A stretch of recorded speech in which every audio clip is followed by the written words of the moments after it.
Hi, this is Carolyn, and I'm here with the Affirmations module.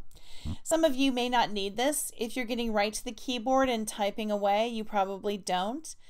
Fantastic for you. Certainly that's not where I was when I first started. I wish I had an affirmations tape I could have listened to before I started writing for the day.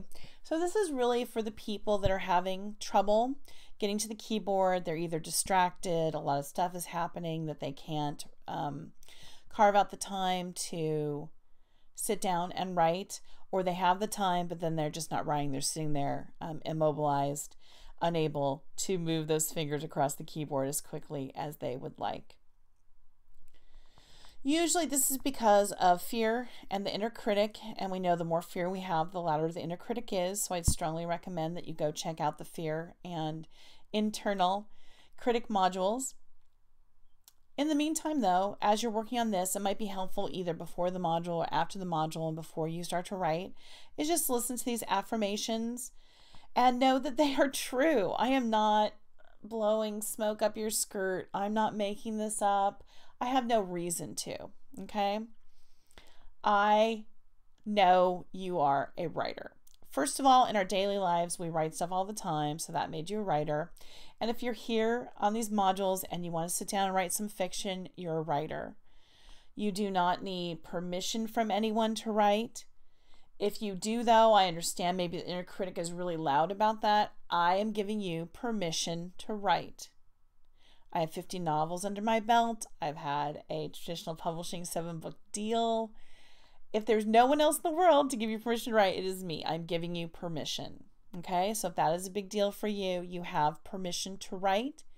You don't need permission to write, of course, but if you wanted it, just have it. I give it to you freely. And I'm here to tell you that you have a story to tell. That's another big one. And even if you can't get the story out as well as you'd like onto the page, and trust me, 50 books in, the movie in my head is not the same that's in the book that I write down. I am nowhere near getting close to capturing all the vivid details and the emotion and the feeling and the texture of that. So neither are you. Guess what? And you're a beginning writer. And again, if you don't have 10 books under your belt, you're probably a beginner. If you don't have that 100,000 words, the million words written, the 10,000 hours in, you're a beginner. And there's a certain beauty and freedom in that. This is the time when you experiment and let loose and figure things out for yourself. Allow yourself this process. Allow yourself to fail. Allow yourself to write a really crappy short story or a really bad beginning to a book. It's okay. That isn't the end. If you write badly today, it isn't the end of anything. It's not the end of your writing career. It's not the end of your soul. It isn't the end of your life. It's just not a great day of writing. And I have those all the time. I'm writing a book as I've been doing these modules, and I'm just nowhere near where I want to be. I've realized, oh gosh, I just haven't written the book I wanted to write, and I'm 3/4 of the way through. So there's going to be a lot of editing of this book.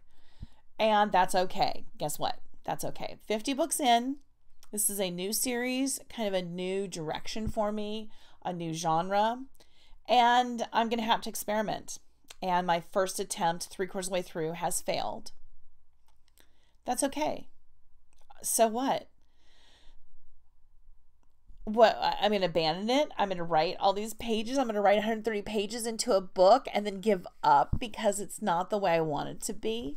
No, of course not. I've got 130 pages down. Are you kidding me? I'm going to finish this book and then I'm going to go back and I'm going to do some rewrites and try and punch some things up and really punch up the motorcycles. And now that I kind of am starting to understand who the characters are, go and smooth that out, smooth out the timeline. Originally, this race was every year, but now I'm making it every decade.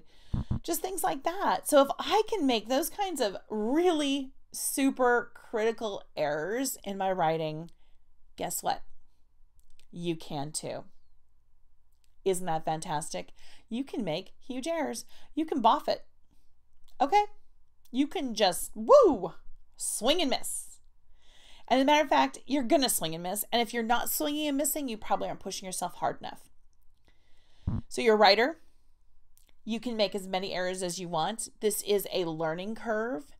And just like any other learning curve, like you don't want a brain surgeon that started yesterday. He was just an average Joe off the street, walked in, now he's going to cut into your brain. Would you allow that? Would that even seem reasonable to you? No, of course not. He went through a learning curve. He went through didactic training. He had lessons. He learned about anatomy and physiology.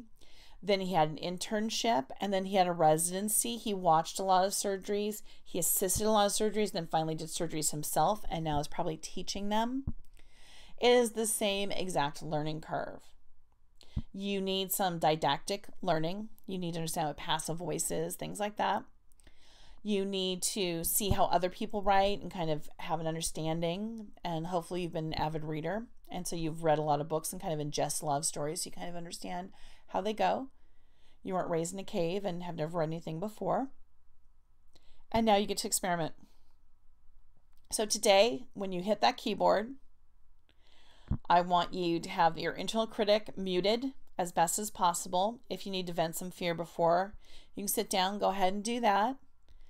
I want you to know that you're a writer. I also want you to know there are people out there that want to read your story, not my story. I have a bunch of fans, but there's a bunch of people that don't like my stuff and want what you have to offer because you're bringing a completely unique view to the world and to whatever you write. So not only are you a writer, you actually have readers out there that are looking forward to reading what you write. But no one needs to read what you write until you're ready. Like right now, my book is crap. It is a 3-star book. I'm telling you that straight up. Oh well. I swung and I kind of missed. I tipped it into the catcher's glove, okay? I mean, that's just how it goes. And I'm not upset at all about it because I don't care. That's what the rewriting process is. I wish I had nailed it. I wish I didn't have to spend the hours and days it's probably going to take me to go in and do a rewrite to really take this from a 3-star to a 5-star.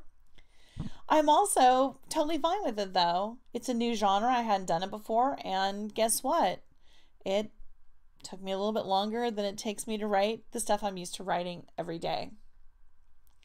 And it's the same for you. You're starting out new. And maybe this short story you do great. And then you move on to another genre, doing your 5 to 10 other short stories before you get to the novel, and you fall face forward on your Western. Okay. You don't do romance well yet. Okay. It's not the end. No matter what you do today, it isn't the end. All right. I still want you to write tomorrow. Pick yourself up. If you freak out, go back to the fear and the internal monologue, internal dialogue. Come and listen to this again. It's okay. You're a writer. I give you permission to write, even though you don't need it. But if you kind of want it, there it is. And you can have fun and experiment and be loose and free. And no matter what happens, even if you fail, even if the story isn't successful, that doesn't mean you are a bad writer forever. It just means it didn't work. Like, am I a 3-star writer? No, I'm not an average 3-star writer. This book is. And so I need to work on it. That's all this is. We're just working on things. We're just moving forward. We're experimenting. We're increasing our learning curve. That's all. So I hope that you can embrace that message and be gentle with yourself and go and turn down your internal critic, vent your fear, and write and have a good time and experiment and meet your muse, right? So that you can write the story ultimately that you want to, because again, writing is rewriting. And the only way to write better is to write more. All right. Hopefully you're ready to go to the keyboard and get some words on the page. And have a great day.